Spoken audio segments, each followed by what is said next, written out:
Assalamualaikum warahmatullahi wabarakatuh. Saya Winda Nur Cayaningrum dari Pendidikan Sejarah 2019 Universitas 11 Maret NIM ke441981 ingin mempresentasikan mengenai rencana pelaksanaan pembelajaran daring. Pertama ada identitas dengan satuan pendidikan yang saya tuju yaitu SMA Negeri 1 Karanganyar di kelas 11 pada semester 1 dengan mata pelajaran Sejarah Indonesia, materi pokok pendidikan dan pergerakan nasional. Alokasi waktu 2 kali 45 menit atau 2 kali pertemuan.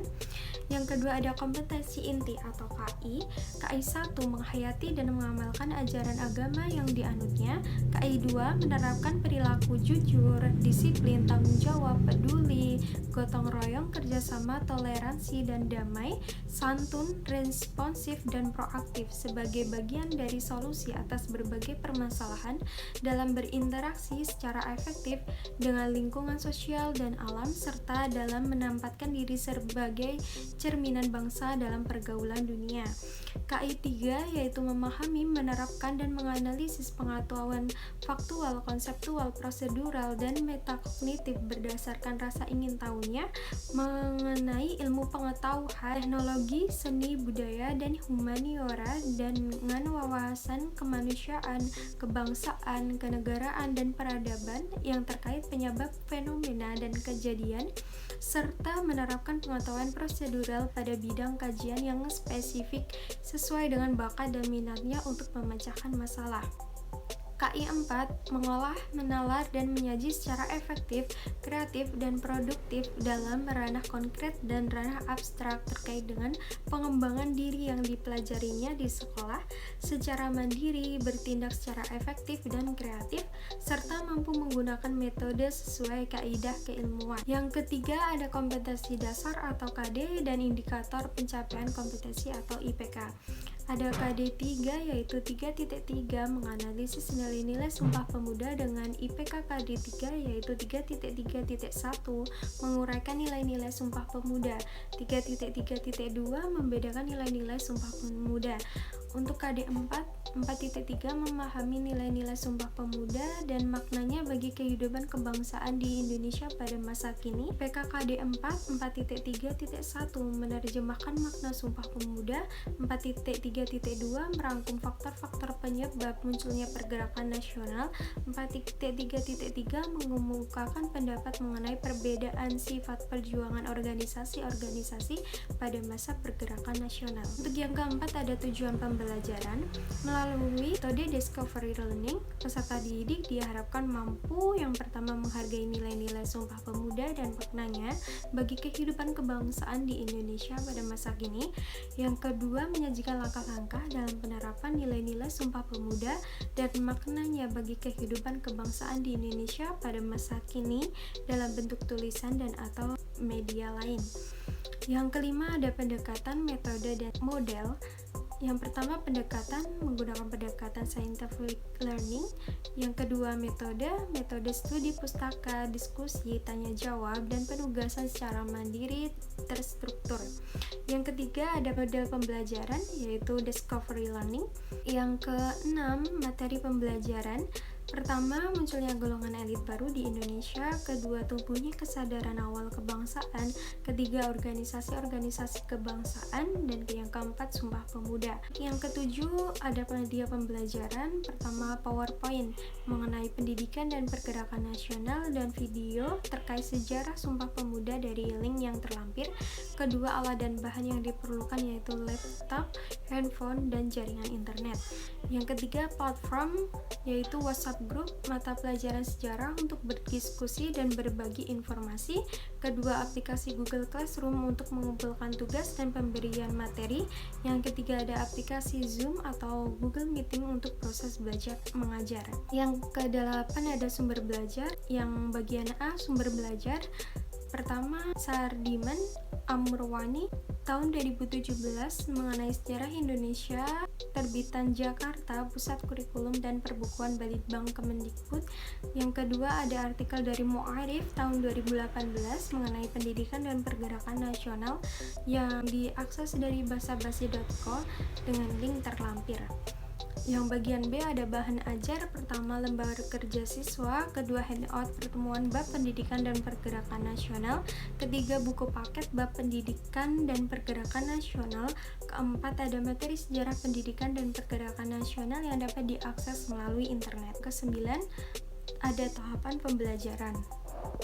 Tahapan pembelajaran dimulai dari kegiatan pendahuluan dalam alokasi waktu 10 menit. Kegiatan pertama, guru mengajak bergabung ke Google Meeting. Kedua, presensi melalui link Google Form. Ketiga, berdoa bersama. Dan keempat, guru memberikan motivasi kepada siswa. Seperti contohnya, guru mengajak bergabung ke Google Meeting ini melalui platform WhatsApp group misalnya dengan kalimat Assalamualaikum warahmatullahi wabarakatuh, selamat pagi anak-anak, salam sejahtera, semoga sehat semua, semoga pembelajaran untuk hari ini berjalan dengan lancar. Baik, untuk memulai kegiatan pembelajaran pada hari ini, kita awali dengan berdoa bersama menurut keyakinan agama masing-masing. Berdoa dimulai. Selanjutnya, sebelum pembelajaran ini dimulai, untuk mendorong motivasi anak-anak dalam pembelajaran, saya ada sedikit pepatah bahwa jangan pernah berhenti belajar karena hidup tak pernah berhenti mengajarkan. Kemudian masuk pada kegiatan inti, alokasi waktu selama 65 menit. Kegiatan pertama yaitu siswa membaca dan mempelajari materi yang telah diupload oleh guru di Google Classroom. Kegiatan kedua, guru mengulang materi secara garis besar yang ada pada materi yang telah di-share di Google Classroom. Yang ketiga, siswa berdiskusi dan tanya jawab mengenai materi tersebut. Yang keempat, guru meminta siswa untuk mengunduh file tugas di Google Classroom untuk pertemuan selanjutnya. Dan yang terakhir, guru membentuk kelompok diskusi untuk pertemuan selanjutnya. Kelompok diskusi ini dibentuk menurut urutan presensi absensi anak-anak. Kelompok diskusi terdiri dari 8 kelompok, setiap kelompok terdiri dari 4 anak. Kemudian masuk pada kegiatan penutup dengan alokasi waktu 15 menit.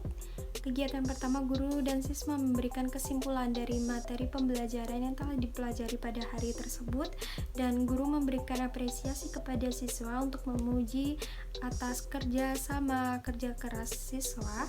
Yang kedua, guru memberikan feedback berupa nilai dan komentar dan konfirmasi kepada siswa mengenai pembelajaran pada hari itu dan diskusi pada hari itu. Yang ketiga, berdoa bersama. Yang keempat, guru menutup pembelajaran dengan salam.